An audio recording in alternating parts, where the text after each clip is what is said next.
on why the Federal Character Commission was formed. The purpose of forming Federal Character Commission, the elders, one of them is still around, thought that Nigeria being multicultural, multi-tribal, multi-everything, we need to position out a state whereby we take Nigeria to be like a multi, I can call it in the business wise, that's what the professor says, a PLC company, where everybody is a shareholder. So for that purpose, from quota system down to the formation of federal character, that's how the federal character was born. Presently, we are doing our best to make sure that every citizen of Nigeria feels a sense of belonging, thereby entrenching the unity of our own selves.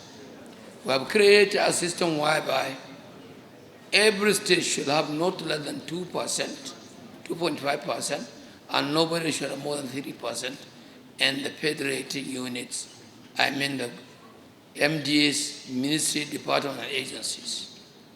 It's something very difficult to achieve at our day because we have what we call inherited imbalances.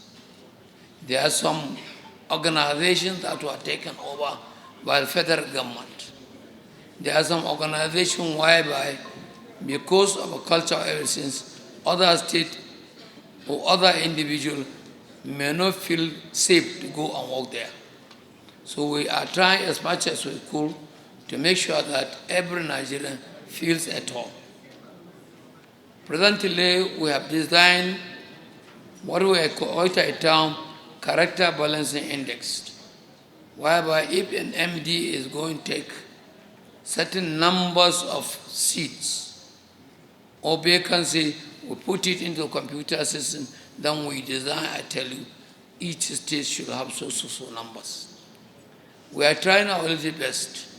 In spite of the political, whatever it is, we are trying as much as we to fill it up. Presently, I believe the Igbo man will feel, yes, he is more represented than before. Go to all institutions of you will see it. Come to the north.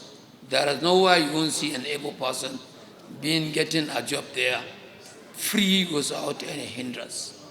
Secondly, we impose that every state, if they are having big numbers like above 100, we tell them go and put it in the print media. While they read newspaper in the north, and while they read newspaper in the south, and takes 6 weeks for the viewers to see that. The purpose of that, we know, Nigeria has a lot of youth without job. This happened because if you look in every state, there are federal institutions. There are federal universities, there are federal polytechnics, there are federal college of education, and there are private universities, and people of the chief's sons and daughters who have studied overseas, they are coming back to Nigeria. All of them are looking for a job. So I know there is a lot of talks, side talks, whatever it is.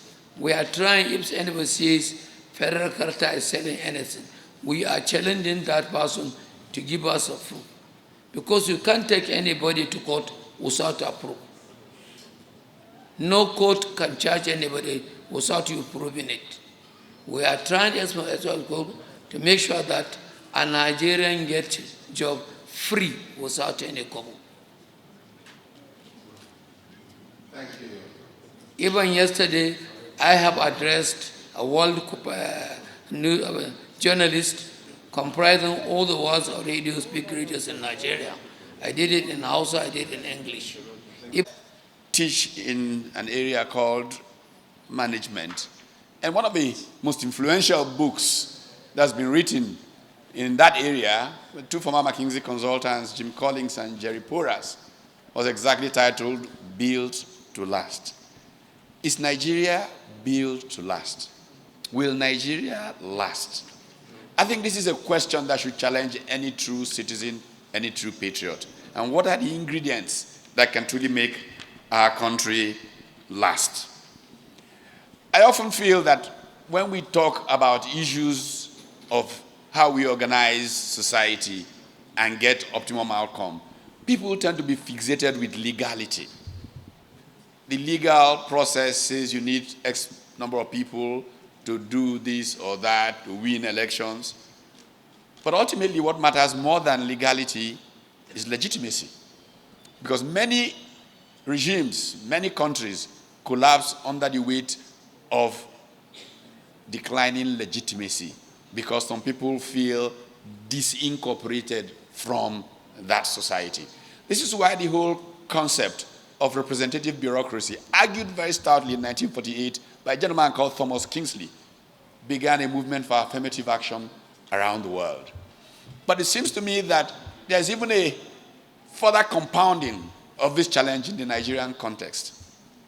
Now, and permit me to turn to a French writer from the 18th century called Bastiat, Frederick Bastiat. He's written a famous monograph called The Law. And part of the argument that Bastiat makes in The Law is about this tendency to craft a legal arrangement. Now, the legal arrangement often really is not necessarily a right arrangement. Because those who have power at a moment introduce their dominance into a culture and it becomes the legal order. I'll give you a very simple Nigerian example. In the 1960s, there were more local governments in southern Nigeria than northern Nigeria because it was just an administrative convenience. The administrative convenience carried on until the Obasanjo regime in 75-76 went through local government reforms. And the sharing of revenues, fiscal transfers, incorporated local governments. So a significant part of revenues could now go to local governments. People who had authority were young soldiers, dominantly from northern Nigeria at this time. And so everybody's village became a local government. And so we got to a point where there are now more than twice as many, like 500 local governments in the old north compared out of the 774 in Nigeria. Now, what does this mean? It means that following this legality, a lot of resources have been flowing to a part of the country. That's not a problem. The problem is that people have not realized that it's done more damage than good to those who have been receiving those more revenues. And that's what the whole misunderstanding of the context of the Nigerian thing is. You know, economists have all kinds of ways of representing things. I don't know how many of you know people who have won the lottery, poor men who won the lottery. 10 years later, they're poorer than they were when they won the lottery. And so when I hear conversations around restructuring and stuff like that, people get very agitated. It's about shares. How much my share am I getting? Share. Sharing can only ruin you. What can make you make progress is producing. So if we're able to cast that aside and focus our minds, we can have a conversation. The problem is that we're not having a conversation in Nigeria. And if you cannot have a conversation, you are in serious trouble if this is democracy. I have a favorite scholar around this subject, the philosopher Jürgen Habermas. Modernity and democracy is about rational public conversation. And unfortunately, we're not having it in Nigeria. Let me just quickly, because I have this short period of time, just try to conclude by making a point that the challenge that we have is understanding that unless we go to universal truths, like the dignity of every human person, we will not make progress. That is what the conversation must be about. What will make everybody feel included, whether it is in strains of representation, as in the Kingsley argument, or in a truly a true understanding of legitimacy and what makes a regime legitimate.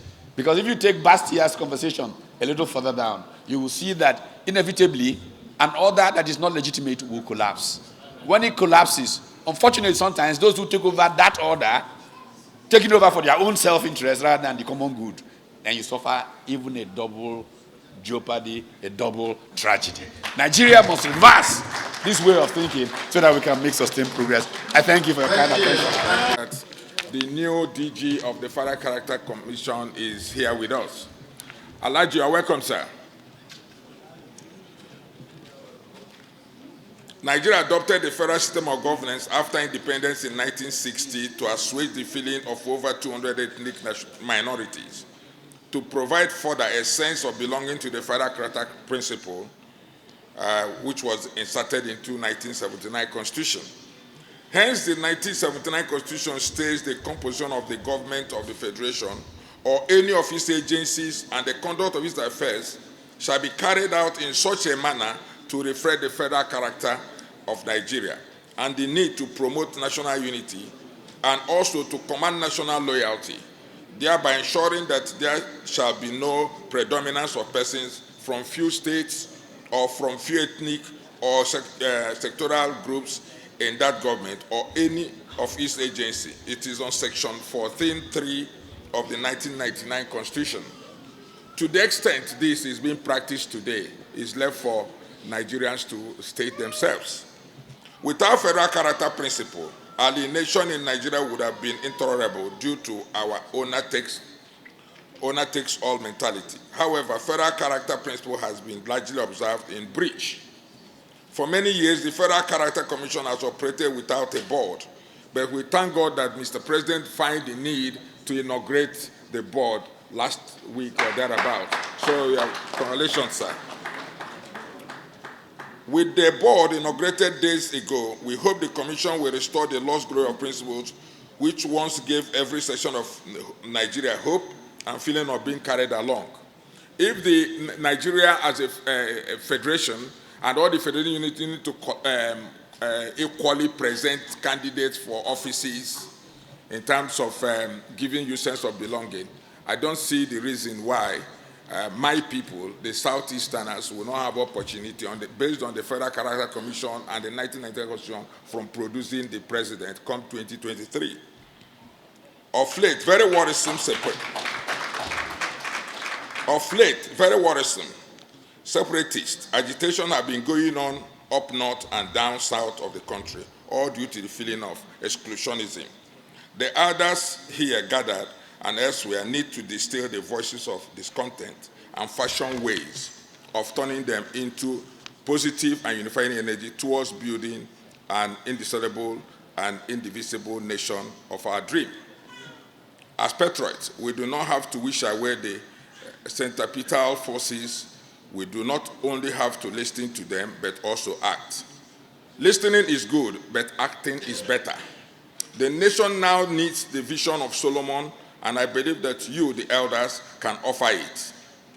If the nation cannot afford a fresh commission to tackle grievances, let us expand the scope of the National Institute of Peace and Conflict Resolution and empower it to be alive to its responsibility. The body must shun politics, ethnicity, and religion while carrying out the onerous national assignment and must give every part of the country a sense of belonging. Like Martin Luther King once said, injustice to one is injustice to all. American society, which claimed to copy, has involved using social justice and equity to the point of electing a black man in the person of Barack Obama and a dissident of former slave, president of a white-dominated country, and the U.S. is better off for it. In the same vein, the coming to power by Nelson Mandela in South Africa after 27 years of incarceration for fighting apartheid is a lesson to Nigerian leaders who are still reluctant of letting the civil war experience go. In the same vein, those who oppose Nigerian president of Igbo or minority extraction should see the beauty and win-win workability of all-inclusive existence. Rotation of presidential power. Of all the insights provided on the issue of rotation, that of the elder statesman and former minister of FCT, Engineer Mohammed, is most instructive, and I quote, "The Nigerian Federation is the most unique in the whole world.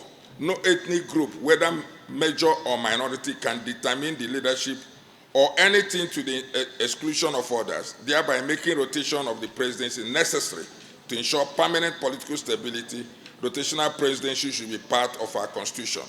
From the 2014 National Conference, for which I've seen many of the delegates to the National Conference, including our dear sister Lulu and Odumaki, which I served the Igbo people as the consultant, the deputy lead consultant. The recommended amendments of the Constitution of the Federal Republic to provide for the principle of zoning and rotation of elective positions at the federal and state level on the basis of excellence, equity, gender, justice, and fairness. The office of president to rotate between the north and south amongst the 6 geopolitical zones. The conference went further to recommend the adoption of Nigerian Charter for National Reconciliation and Integration, saying it should be the basis of our union as a nation. I will leave you to read the rest issues, but let me take a quote. The governor, El-Rufai of Kaduna, just said, and I quote, the Northern APC will have to sit down and endorse someone who's most likely someone from the South, because after 8 years of Buhari, I do not think presidency should remain in the North unless there is some extenuating circumstances. Of course, there's none happening now. But all things being equal, we would honor our agreement and we'll keep our words. That is the patriotic spirit of equity and fairness. Speaking at the Silver Jubilee, I'm sorry I have to deliver these. Silver Jubilee celebration of the Sarikin Fulani of Lagos, Alhaji Dr. Mohammed Abubakar Bamodo II. Recently, the president of Arewa Youth Conservative, Yerima Shetima, also said that though the Northerners are being marginalized and therefore deserve to continue as the #1 citizen in the country in 2020, he outlined that Igbos need to do is to win presidency seat. This was equally re-echoed by Issa Funtua, the Alhaji, who advised Igbos to play politics of inclusion. And that type of inclusion is what we are gathered here. The discussants, they should tell us, of course, why we shouldn't be on what we should do to be. General Yakubu Gowon, who is standing representing us with the doctor of former CBN governor, and IB, has also in recent past lent their support for the emergency of Nigerian president of Igbo extraction. Speaking to the BBC recently, His Excellency Dr. Gowon said, and I quote again, if doing so, making the Igbo president of Nigeria will bring peace, it should be done. There was a time the PDP started rotational presidency. If this was continued, of course it has to continue. Maybe the Igbos would have produced a president, but it didn't happen. But if we can be done now, I don't have a problem with it. Thank you, and thank you, Doctor. Thank you. Thank you so much, Professor. Prof. Yes. But please, thank you. Give him another round of applause. You made the most points. Thank you, Prof. Please, using my position as co-chair, I would like to... On behalf of the coalition of willing organizations, I hope you can see my head. You know, the mic has covered. You know, I'm a short man. So please bear with me.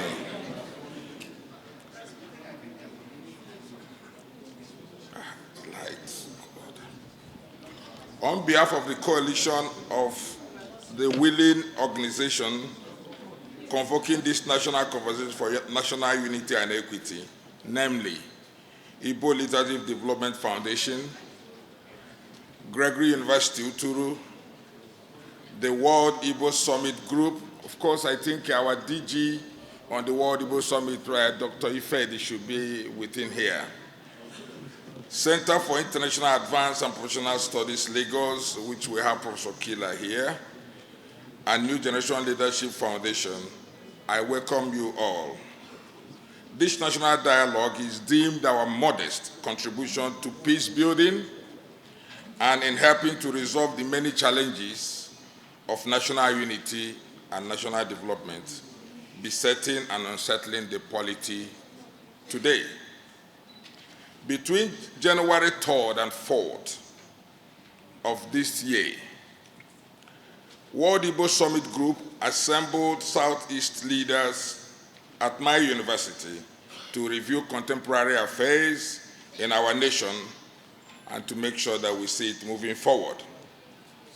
The fate of Igbo in one united and restructured Nigeria was affirmed, and our dear President General was on hand there with Ambassador Ojiako. They were all there for this event, and it was resolved that there was a great need to reach out to other zones in the country to fashion out ways to salvage the nation and put her back on the path of true unity, reconciliation, and development. As a nation that works for citizens, regardless of creed, ethnicity, or political persuasion. It is that resolution that reinforced the need for the formation of this coalition for national unity and for the calling of this national conversation by the Igbo Leadership Foundation and its allies. Let it also be known that this event is not going to be a one-off. The national conversation is planned by this coalition to last for at least 2 years until a renewed national understanding and common grounds for peace and unity are firmly established in our country. Our coalition sees Nigeria as a great work in progress, with so much already attained and much more yet to be attended to. We also believe that nations are not naturally but consciously creation of men on purpose, as Nigeria was created by the colonial government some 100 years ago. The co-chairman is representing the Northeast and Northwest. In our history of Nigeria, we know about Kanem Borno Empire. We read about it, but today it's not in our history books any longer. I hope that we'll find a place sometime to bring history back again, so that the issue of Nigerian civil war and the pains I passed as a small child of 2 years, and I was denied total childhood because of Biafra, will be placed on history.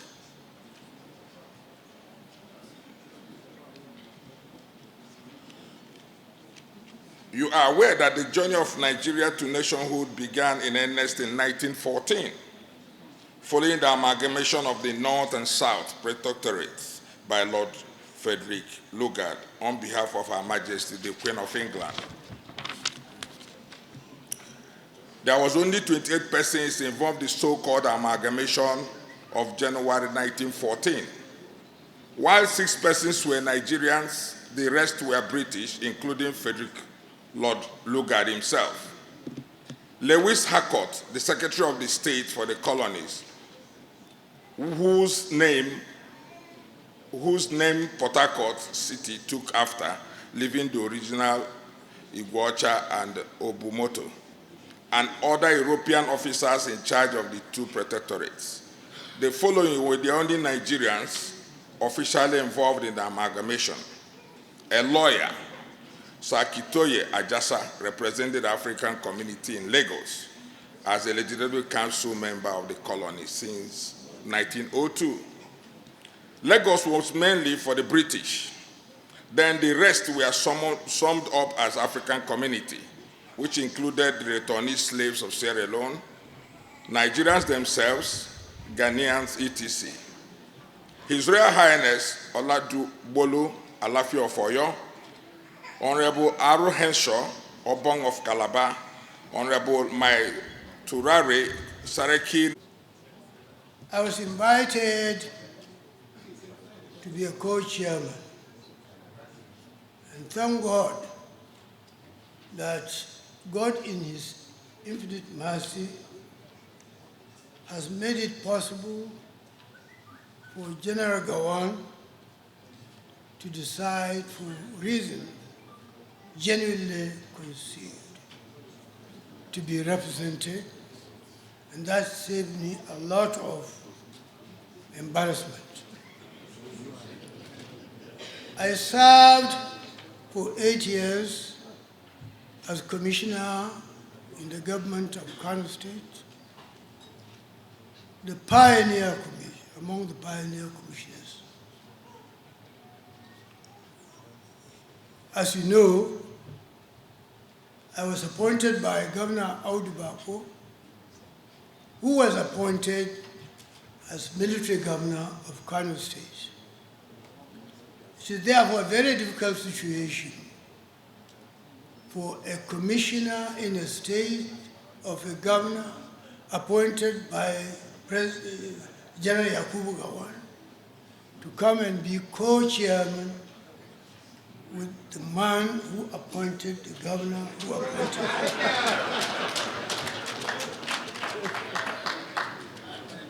I was approached to come to this meeting, and I'm glad that I have come. I came this morning from Kano, and thank God my flight was almost on time. I'm glad that this meeting is taking place because it's a great debate. I realize that the main issue on the agenda will be things like restructuring, rotation, and zoning. I'm not qualified to speak of restructuring because honestly, between me and God, I don't know what it means.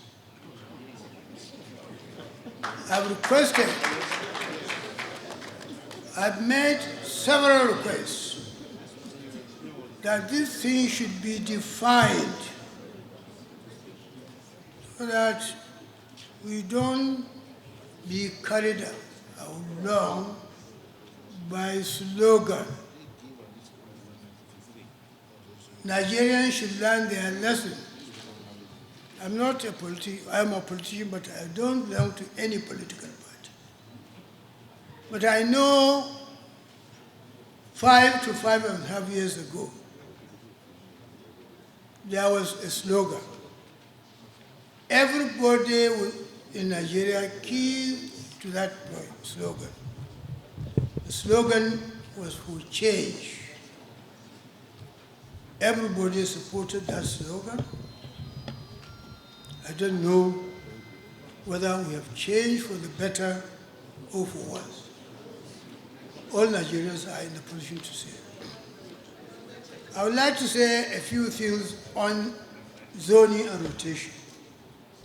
Why? Because I happen to be one of the founding fathers of the National Party of Nigeria, NPN, that introduced zoning and rotation into political vocabulary of Nigeria. The original zoning had President Shagari from the present-day Northwest as presidential candidate of the party, late Dr. Alex Ekweme from the Southeast as his running mate, Dr. J.S. Wise as Senate President,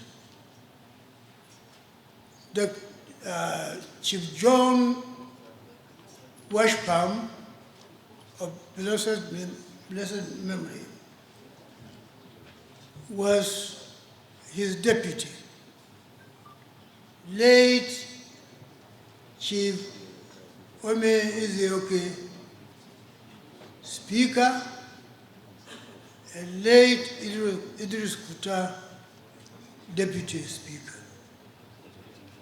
We then have late Chief Akilohe as National Chairman of the NPN, and late Alhaji Adamu Chiruma as Secretary.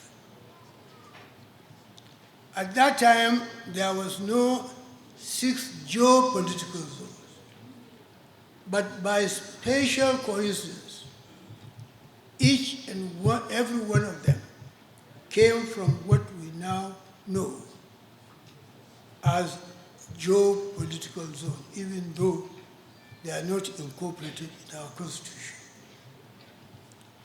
So the idea behind rotation and zoning was to make sure that every segment of Nigerian society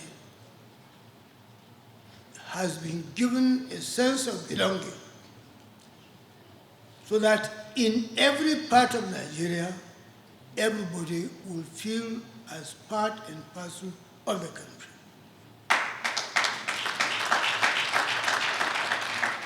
So I'm glad that this idea is now being reinforced.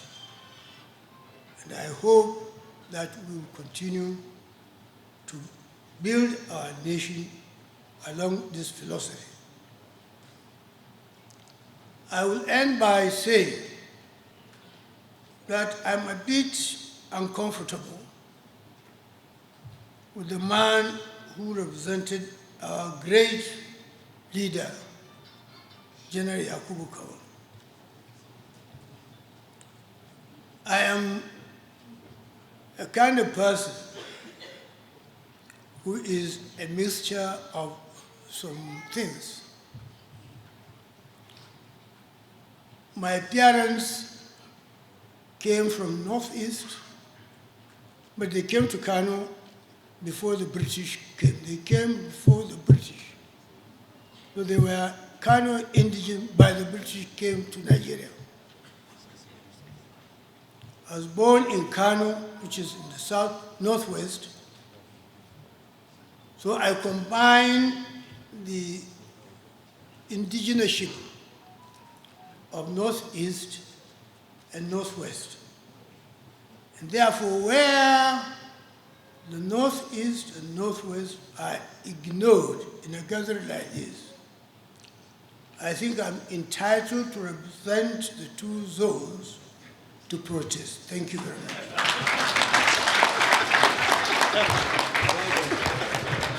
A loud applause. And for them to do that, we had countrywide consultation. And in one of the consultations, one of the elder statesmen here present, who is going to address us later, made a very critical point that Nigeria must fully reconcile. Taking it further, we were also educated that the civil war between the Biafra and Nigeria destroyed a lot of friendships. And because of that, there is mutual suspicion, mistrust of citizens. Therefore, we are thinking that if our elders and those who are going to speak to us will be candid and honest. I was asked, how do you think that this is not going to be another talk shop? I said no, because the program was conceived from the heart. And we are looking at the future generations of Nigeria, especially the teeming youth we have now. We are trying to convince them to find 1,001 reasons why they should not be so bitter in Nigeria to the point of trying to destroy the fabrics of unity in Nigeria. We are trying to encourage them to have hope, because any nation that fails to give its youth hope is a destroyed nation. Therefore, it is not going to be any grandstanding. I'm not going to waste too much time, but it is just a plea. Everybody that is assembled here, we're expecting to talk from the heart, so that the real processes of healing for full reintegrations of all the citizens of Nigeria will commence. Thank you very much. I wish you a happy deliberation. From His Excellency, General Dr.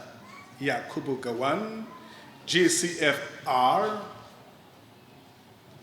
the chairman of this occasion, who is unavoidably upset. He asked me to represent him And he sat with me for a couple of hours discussing today's occasion. General Yakubu Gowon asked me to apologize sincerely that he's not able to be here with you due to a prior commitment, much as he would have loved to be here. General Gowon has asked me to let you know how much love he has for Igbo. He wants me to assure you that he is with you today in spirit. General Yakubu Gowon has reflected on the theme of the great debate today. His message is that God does not make mistakes. God did not make a mistake in putting Igbo in Nigeria.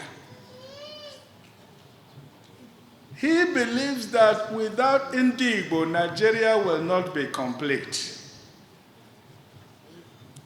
Without the intelligence, the hard work, and the sagacity of Igbo, Nigeria, our country, will be much poorer for it.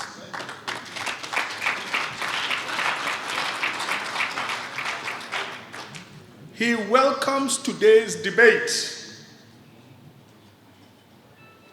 He believes that in a democracy, such debate is important in order to solidify the unity and the integrity of our country. He believes that all ideas must be brought to the table. He also believes that there has to be fairness, there has to be justice,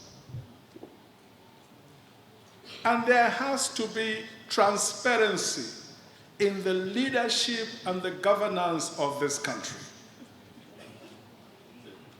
He welcomes the debate on restructuring, but he believes we need to pursue it in an atmosphere of tolerance and love for each other. General Yakubu Gowon is not a friend of hate speech. He is not a friend of bitterness. He is a friend of patriotism. His Nigeria Praise movement is something that is so dear to his heart. He has spent a lot of his days and nights praying for the peace and the unity of this country. And I believe that today we will not disappoint him, that all that we do will be for the good of our country. He believes that the future is bright for Nigeria, and the future is bright for Igbo, and that together, we can make our country great. This is his message. And if I may use this privilege of being his representative on this solemn occasion to also say one or two things. Ndị be anyị ekene m unu.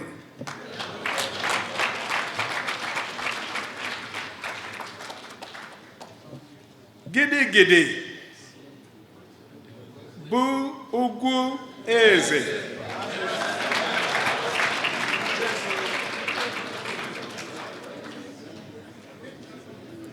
Ewu nuwuru n'ọba ji abụghị agụ gburu gburu ya.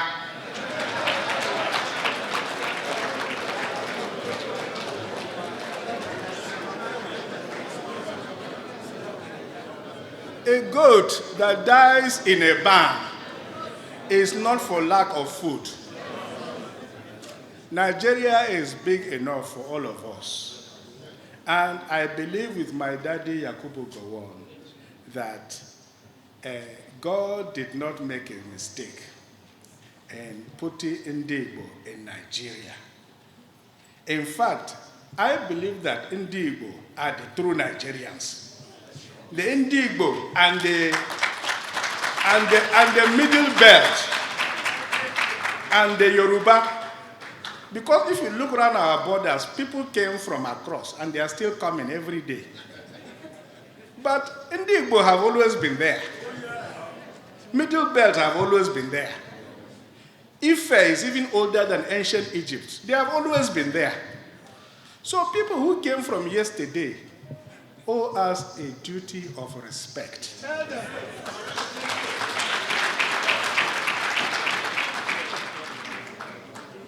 In today's lecture, we are going to hear great things. And all of us should contribute our part in listening to the great lecture that will be delivered today. I believe we shall learn a lot, and that our great country will move forward on the basis of justice and fairness.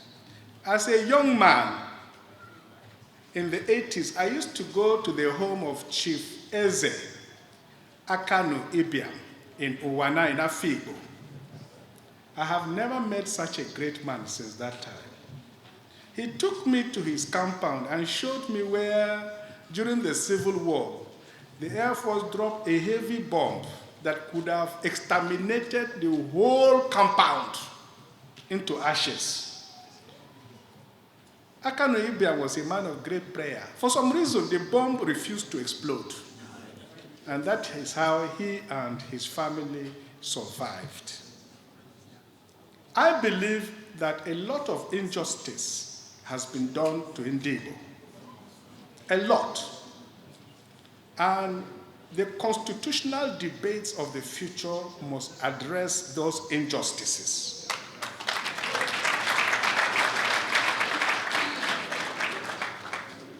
This is me speaking, and this was my own humble opinions, that going forward, we must create a federal democracy that responds positively to all the aspirations of our people, north, south, east, west, and all of us working together in equality, bringing in the youths, bringing in the women. Together, all of us can build the new Nigeria of our dreams. God bless you all. Thank you.